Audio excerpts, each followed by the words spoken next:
Did you make them again? Burning bridges to the ground. So take away what's left of me.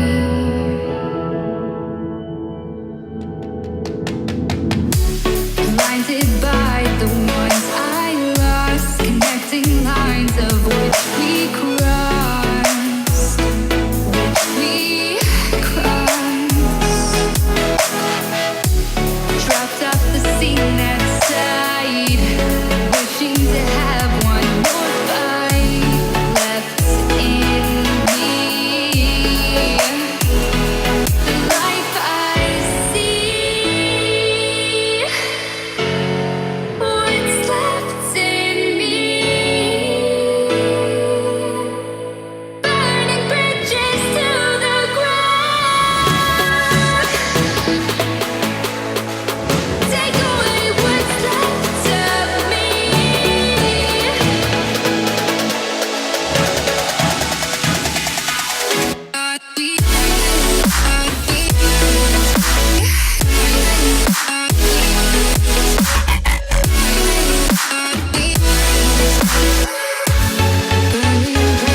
Okay guys, just want to give you a quick rundown of the week, so let's jump into weight like we usually do. So this week my weight's been between 86 and 86.5 kilos, which is roughly 189.5 to 190.5 pounds, which is something I'm quite happy with, because again I've gained more than I wanted to in terms of range each week, because I'm over that 0.3 of a kilo threshold, but it's not so much that I've completely destroyed or thrown away a week. I'm just quite happy because it stayed relatively good for a little bit of a over or spillover, so I'm quite happy with that.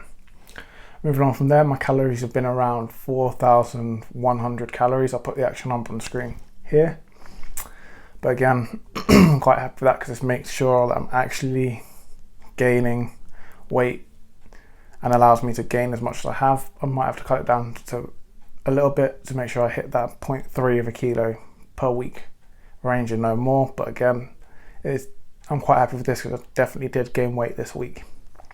Moving on from there, my macros have been around 205 grams of protein, 410 grams of carbs and 180 grams of fat. So I put the actual breakdown on the screen here, but again I'm quite happy with this because it's well over that 2 grams per kilogram of body weight for protein, and still allows me to get in a good amount of carbs and a healthy amount of fats. So it gives me that fuel and energy I need to push it in the gym and do things I need to do throughout the week or throughout the day and the week in general. And then my water intake again has been between 4 to 5 litres of water per day.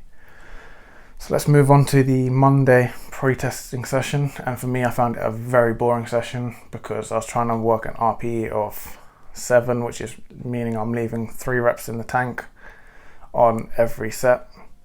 Again, although I know it was a boring session, it's something I needed to do to groove the movement patterns that weren't the greatest on the Monday for the Wednesday, and also not exert myself too much that I'm sore or aching coming for my max testing on the Wednesday, so I can't hit new maxes. So I left enough in the tank so I could recover properly, and I had enough energy and wasn't sore, so I had the full of my capacity to hit those new maxes that I intended to on Wednesday.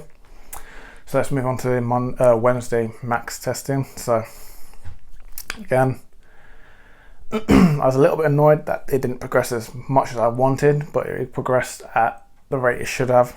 So it was where it should have been in terms of the new maxes. So I did hit the new ones, but yeah, at first I was annoyed because obviously you want to always push past what you expect, but my body just wasn't able to do it for this one. It will be for the next one, but in perspective, it was where it's supposed to be in terms of hitting the new maxes, so I can't be too angry with it. I was also annoyed during my front squat portion of the max testing, because when I went to do my first attempt on 92.5 kilos, I pretty much unracked the bar and had it on my clavicle, so up here. I was waiting for someone to walk past walk past where I shoot my video and back, because he pretty much walked in front of the whole thing. So by the time he'd walked past and walked back, I did once rep and it was just a poor rep in terms of technique. So I literally re-racked it, waited a couple minutes and then went back and successfully hit it. So that's what I did. And then when it came to my chin-ups, by the time I got to there, I felt pretty burnt out. So sort of explains why I only got 9 reps out on my chin-ups, and the excess body weight probably didn't help either, but it is what it is. Because this is just one of the steps I need to go through to be where I want to be once I get to the end of the bulk and then cut back down. So it's just something I have to deal with. And moving on from there, so my relative 5 rep max strength, so relative is the amount lifted divided by your body weight, has definitely gone down, but my absolute strength for the amount lifted has gone up, so I'm quite happy with that, because I am bulking, so my body weight's going to keep building, and probably at around the similar rate to how much my strength is going to be building up. So it's either going to drop a little bit or stay the same, but when I get back down to my maintenance weight or my cut weight, it'll be a lot better than it was last time. So in terms of where my strength was then to where it will be at the end of this bulk and cut, it will have improved quite a lot. So it's just something I have to deal with for now, but I know it's paving that next step for me to step and push myself a little bit further and be ahead of where I am now. So I'm quite happy with that. So overall, once everything's back and put into perspective, I'm very happy.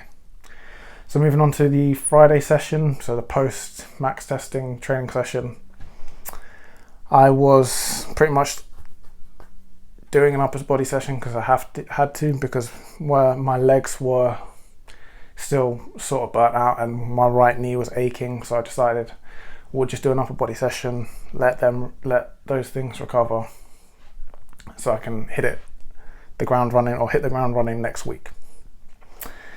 And I do think I did find my new main bicep and tricep exercise for my next block, because I definitely, with the hammer curls and the push downs, it definitely gave me a good pump and forced me to challenge myself in a way I haven't, in terms of challenging the muscle in a different way. It hasn't been challenged in a little while, so again, I'm looking forward to using that as my main 2 arm lifts for the next block. And then in terms of my physique, I've probably already put a video in already. If I haven't, I'll put it on the screen somewhere as we're talking, but I'm really happy with how it's progressed in terms of definitely gained some mass that's not just fat. I believe I've gained some muscle because again, my body looks like it's gained some fat but some muscle. Otherwise, if I was the same sort of muscular weight in terms of having the same amount of muscles I did before, I would have been a lot fatter than I am currently. So quite happy with that. It does get me excited to see what I look like cut, but again, we're still in this bulking phase, so we'll focus on that for now, and then when it gets to the point where I'm cutting down, then we'll get to see how much of an impact it had. And I am really glad I decided to take this bulk to a position I haven't gone to before, because I'm now heavier than I've ever been, and I think it's working wonders for my strength and my body in general in terms of muscle mass and body fat percentage. I think it's definitely something I needed to pave the road for the next step once I cut down again, but I'm really happy in general. And then I think I should explain why my weight was 85 kilos on the max testing day, and then an average of 86 to 86.5 kilos throughout the week. So in general, I take my max testing day weight straight after my max testing, so I'll either do it at the gym if there's a weight scale there. If not, it'll be when I get back and shower, and then I'll jump on the scale, and whatever that says is what I set it is for the max testing day. Generally it's when I'm dehydrated, whereas the 86 to 86.5 kilos was taken whilst I was hydrated, so there's always going to be like a kilo fluctuation in terms of when you're dehydrated compared to hydrated, so that should explain the difference. So anyways guys, if you've enjoyed this video, can I get you to leave me a like by hitting that thumbs up button, sharing this with your friends and family if you think it's entertaining or it's helped you, or you found it useful in general, and subscribe if you're not already so you never miss another video. And most importantly, enjoy the rest of your day, and I will see you in the next one. Take me to Neverland.